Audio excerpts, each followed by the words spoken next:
Not many teams right now are as deep as the Orlando Magic, and that's even with them still being a very young team.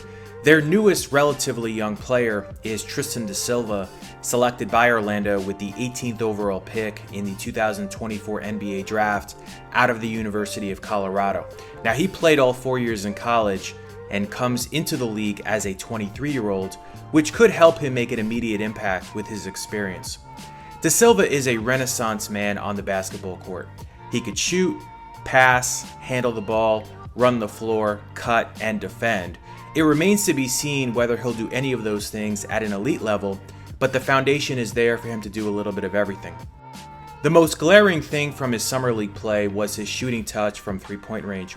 It's important to emphasize that his three-point percentages improved every year with the Buffaloes, capping at 39.5% his senior season.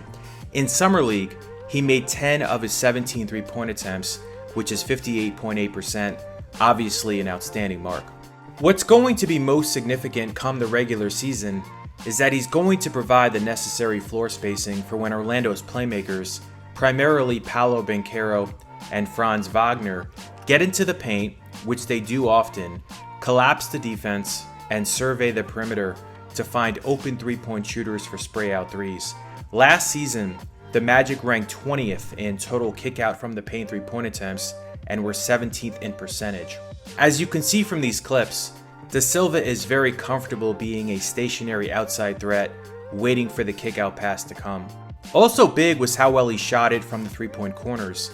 Last year, Orlando ranked 24th in both attempts and percentage from the three-point corners.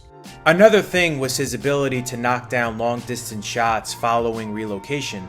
So for example, you see him here running the floor in transition, and then here he creates more space on the floor by popping back to the three-point line. And then he also hit this step-back three off the dribble.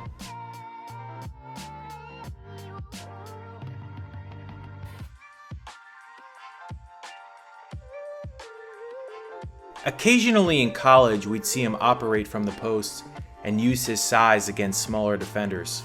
We saw that here against the 6'1" Jordan Ford as he hits the turnaround fadeaway shot off a post-up.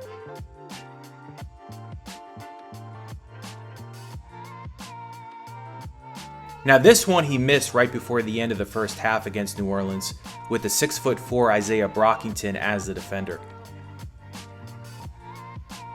He has pretty good footwork too. Here you see that on display in transition as he eludes Joey Hauser.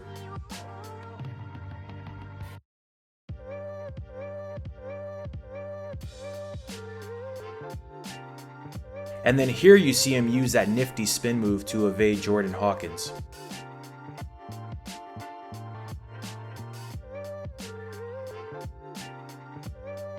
Now, I don't expect him to ever be a primary playmaker, but he's very cerebral and makes clever passes, as you see here with him delivering the clean feed to the rolling Jay Huff.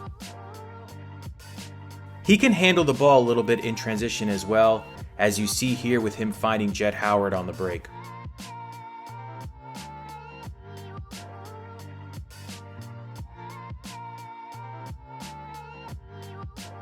And then he does a good job slipping ball screens and popping back to the three-point line.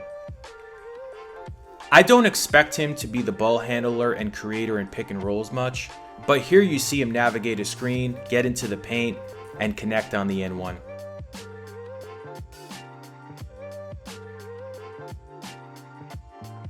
It will be interesting to see just how good of a defender he is.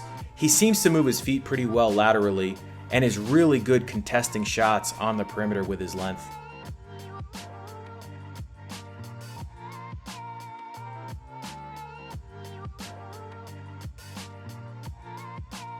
In 3 summer league games, he averaged 17.7 points on 60.7% shooting from the field overall and 58.8% from three-point range, to go along with 5.0 rebounds, 3.0 assists, and 1.3 steals. So that'll wrap up this video. If you like this kind of content, please subscribe.